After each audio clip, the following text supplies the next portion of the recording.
is played or the stage on which the drama takes place. And here, according to the unfolding story of the Bible, our Creator chose one place on earth to show His desire to live among His people. Join us for a road tour of Judea, the land and story of the Bible, on this day of discovery.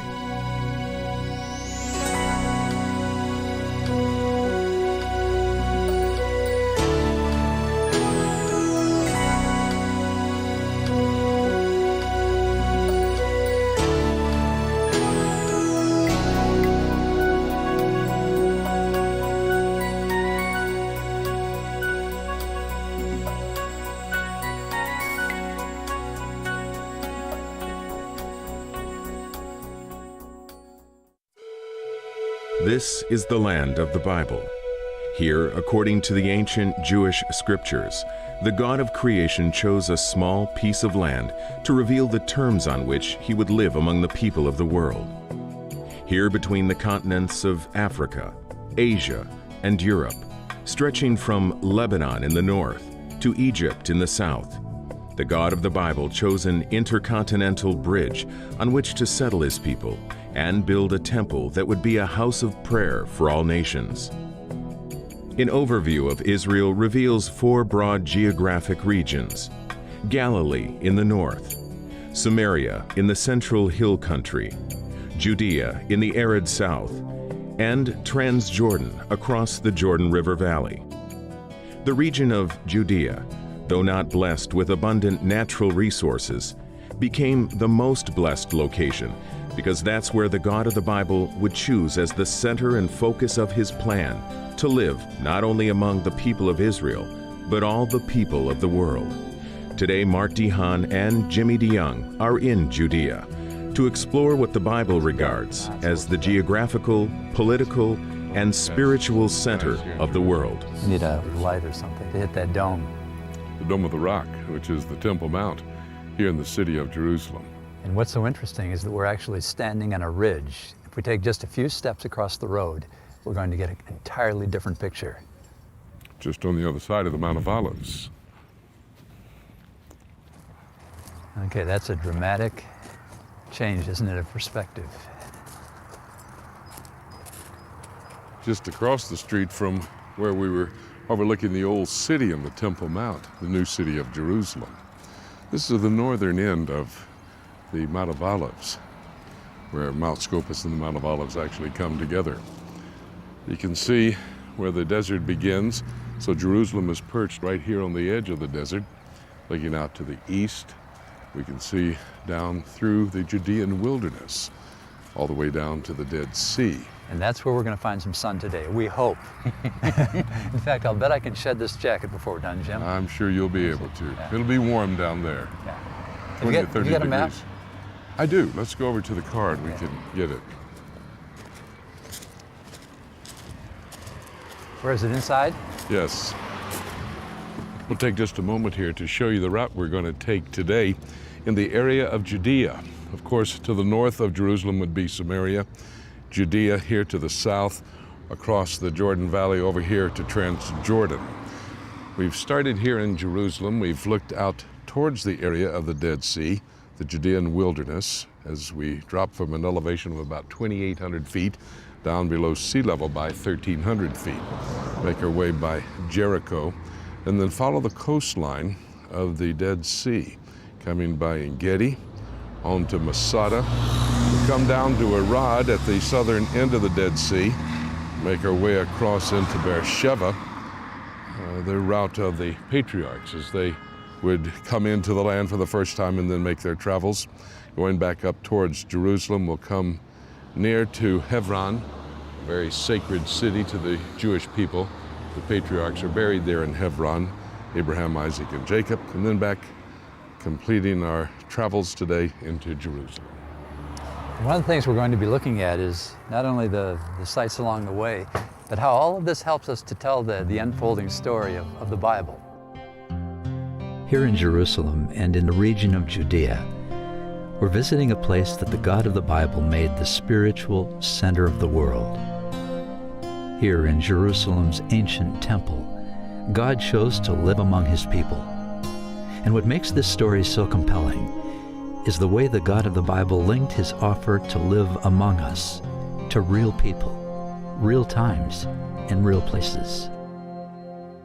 According to the book of Joshua, the tribe of Judah, one of the sons of Jacob and his ancestors, was given land that stretched from the Dead Sea to the Mediterranean Sea. If we want to look at the landscape, the living possibilities in this area, well, we can divide it into 4 sections. Along the Mediterranean Sea, a flat and very fertile coastal plain. Mostly Judah wasn't able to take it anyway, it was Philistine. From there, a rise of limestone hills that are pretty decent as well. Some nice agricultural valleys, some good grazing land. The Bible calls this the lowlands or the foothills, the Shphelah. From there, quite a steep rise into a hard limestone hill country, the heartland of the biblical kingdom of Judah. Land of summer fruit, olive trees, vineyards, almond trees, pomegranates. The small villages among the cuts of the wadis, of the cliffs and so on. Jerusalem at the top, the heartland. And east of that, the drop into the Dead Sea, the wilderness of Judah. Rainfall drops off quite precipitously, as does the landscape.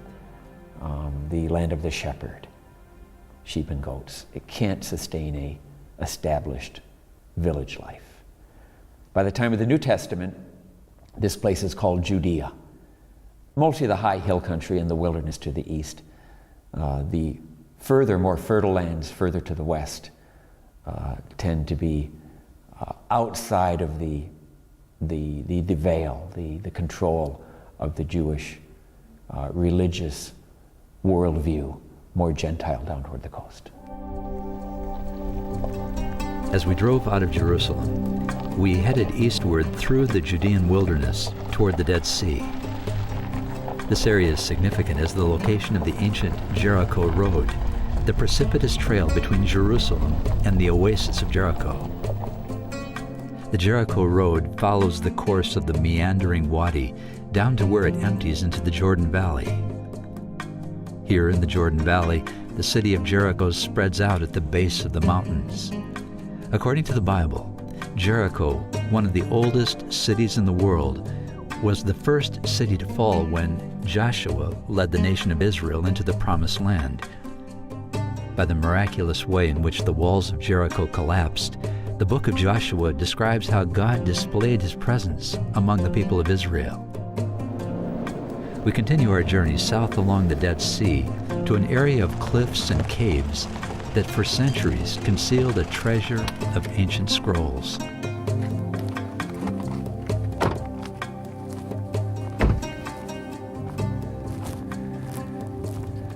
So that's the cave right up there, huh? There's one of a number of caves. Well, that is where the main scrolls were found.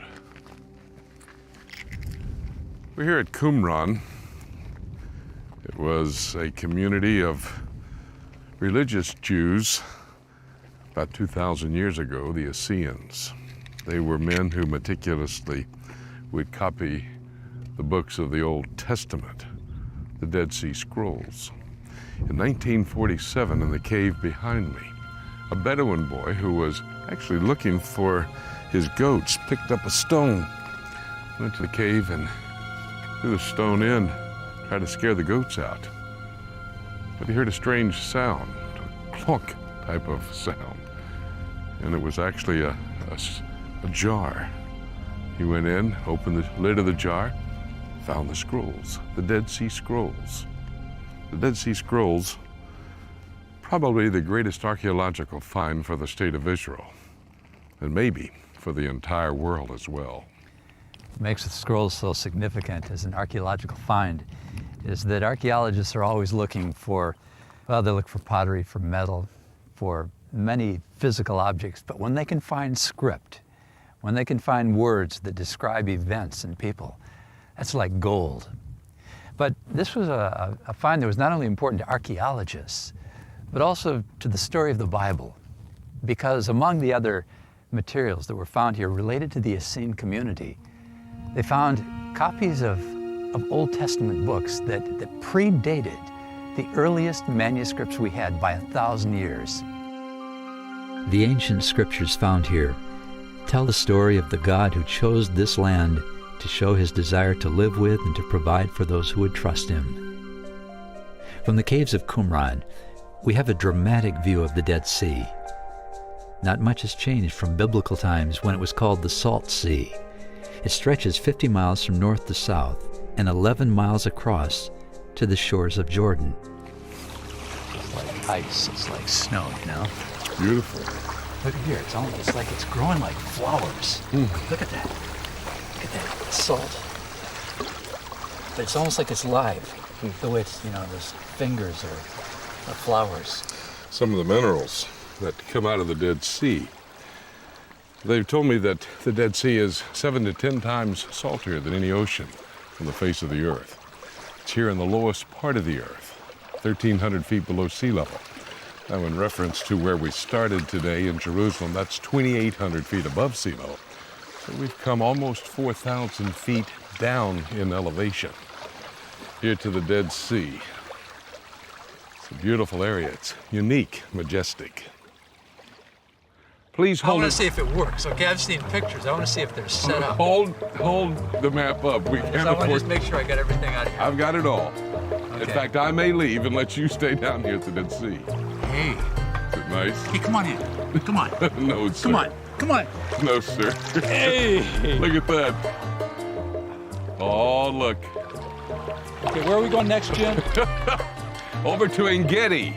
All right. You want to float down? I'll meet you there with Let me see if I can get us on the map. All right, it works. That's great. Let's see. Is there any way I can get more relaxed? I don't believe I so. feel like a ball, like a, If I could bring you a Coke or an iced tea or something, that might be nice. The Dead Sea is such a dramatic example of landlocked water that stops flowing. It's like a huge object lesson of what happens to us when we take and take without giving. Such an appropriate picture of a land chosen by God to show his desire to live among us for the sake of others, and what happens when we, like the Dead Sea, only take and take for ourselves. When considered in light of the Bible, even the land itself tells us something about God and about ourselves. From Jerusalem, we began our tour of Judea, a region the Bible uses to show God's desire to live not only among the people of this land, but among the peoples of the world. From the city that was home to the ancient Temple of Israel, we drove down winding roads to the lowest spot on earth, the Dead Sea. After floating in buoyant waters 7 to 10 times saltier than other oceans, Jimmy and I then headed for the oasis of Engedi, where I could wash off the salt and change into some dry clothes. Cute. Hey, you don't look bad either. Dressed a bit different than you were a few moments ago. The sun is hot. Dries close quickly. Yes, indeed. Quite a contrast here from the shores of the Dead Sea down below us, coming up the slopes of the Judean wilderness here to Engedi. Engedi, the spring of the mountain goat. In fact, the word Gedi in Hebrew means the baby mountain goat, the ibex. This is the location where David would have run from King Saul, hiding in the caves, and in fact, having a confrontation with the king himself. David did not think of a distant and far-removed God. While being chased by a jealous king or while fighting the enemies of Israel, he expressed confidence in a near God who could provide for him in the presence of his enemies. From the barren, rocky regions of Judea, David journaled prayers and songs that showed his experience with a God who was like a shepherd, a shield, and a hiding place. From the end of the earth I will cry to you when my heart is overwhelmed. Lead me to the rock that is higher than I. For you have been a shelter for me, a strong tower from the enemy. I will abide in your tabernacle forever. I will trust in the shelter of your wings. Psalm 61. Driving south from En-Gedi, we find a well-known landmark linked historically to Herod the Great. Herod is the king who, upon hearing that the long-awaited Messiah and king of the Jewish people was born in Bethlehem, tried to kill him. He's also the king who fortified an impressive natural rock fortress on the edge of the Judean wilderness to protect himself from his enemies. Here along the Dead Sea coast, jetting out of the Judean wilderness, is Masada, which literally means from the Hebrew, stronghold or fortress. It was Herod the Great's winter palace, an impregnable fortress, so he could come here protecting himself from his perceived enemies. From the top of Masada, I'm moved not only by the view and by the scale of this fortress palace, but by the thought that when Herod rejected the God of this land, he rejected the God who wanted to live with him, and as a result died diseased and alone. In 70 AD, the Romans burned Jerusalem to the ground, destroyed the temple, dispersed the Jews to the four corners of the earth, except for several who came here to Masada. In 73 AD, after a 2-month siege, the Romans defeated the Jewish community here at Masada. After leaving Herod's impressive monument of self-protection, we drove south to the end of the Dead Sea. From there, we take the fork in the road that climbs up into the west, toward an area known from biblical times as the Negev. Then we have to climb, rather rugged climb, up to an area that the Bible calls the Negev, the Southland, a dry basin of powdery soil, not enough rainfall for decent agriculture, sustained agriculture year to year, a land of the sheep and goats, desert land, an Abraham land, today a Bedouin land. But the middle of that Negev area, the southern end of the patriarchal highway, the watershed ridge, is Beersheba. This is the one that marks the southern border of the kingdom from Dan to Beersheba. You know, the line, the borders of the biblical kingdom from Dan to Beersheba. Hey, Abner. How you doing, buddy? Hey, welcome to Good to see Beersheba. you, It's so good to see you. Thank you. It's good to be in your neighborhood. Oh, this is Abraham's neck of the woods. Wow, historic place, huh? And we read a lot about the well. Is this the actual This site of is the well? Abraham's well. This is where he used to get his morning coffee, right over here. Get all the conversation of the townsfolk too, right? Do you mean this well? This well right over here. You're kidding. This is where Abraham, Isaac, and Jacob lived, where Esau, Ishmael. It was about 20, 30 feet down from here. These stones have been laid on here just recently. Okay. But the well, which is over 100 meters deep, is right below us here. And this would be the well. I don't think I've ever been here. Lived in Israel, traveled all over. I don't think I've ever been to this well. Yeah. The famous well. Yes, it is. When people talk about redigging the wells and getting to the root of things, this is where it all began. This is the first piece of land in the world that ever belonged to the Jewish people. Right over here. And why do you say that? Why? Well, that was where Abraham then made this deal, this agreement, this oath with Abimelech. And in exchange for those lambs, they took an oath. And that's what the name of the town is, Beersheba, the well of the seven, or the well of the oath. Right over here. Beersheba, a place in Abraham's day, not a town yet, a watering hole for the sheep and goats, up and down the wadis. It became an urban center, first in the time of the United Kingdom, became an important urban center throughout the time of the monarchy. Walled, fortified, administrative, military, economic, the ideal city, one could say, both in terms of architectural remains and in terms of what the city needed to do on every level of society to hold the southern border of the kingdom. Beersheba is the city of covenant. It's the place where God spoke to Abraham and promised him that his seed, his descendants, would become a blessing to the entire world.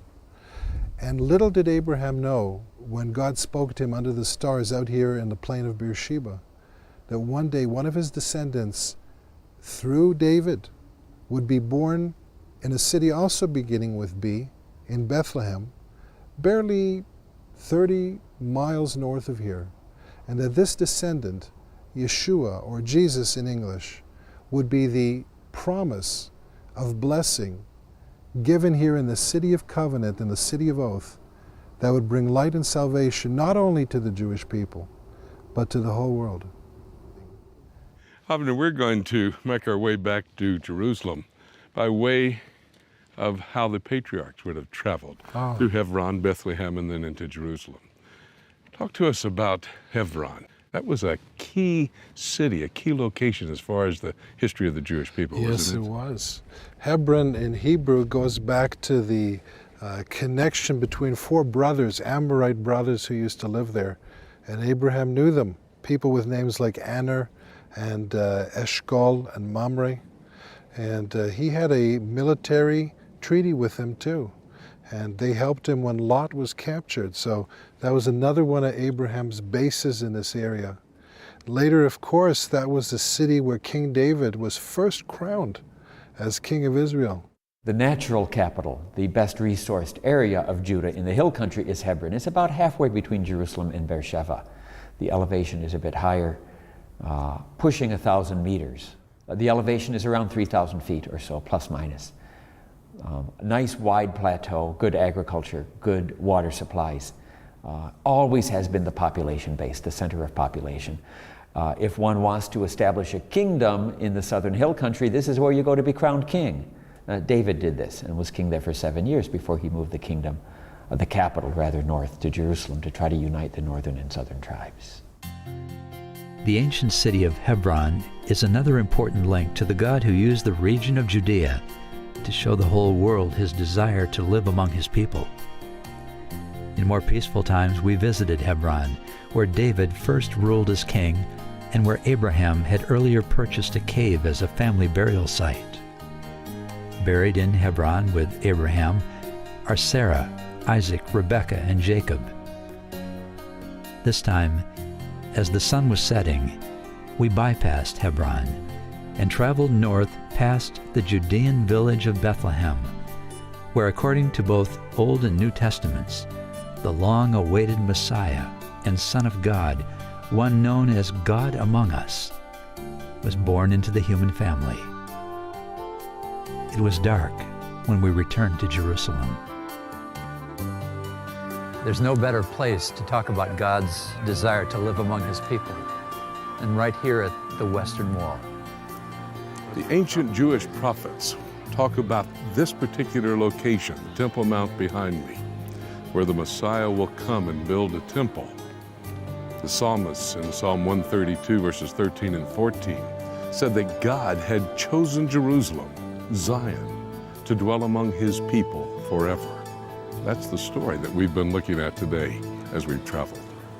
And in a sense, we're standing now on ground zero, the center of Jerusalem in some ways, the center of Judea, at least in terms of the spiritual meaning of this place.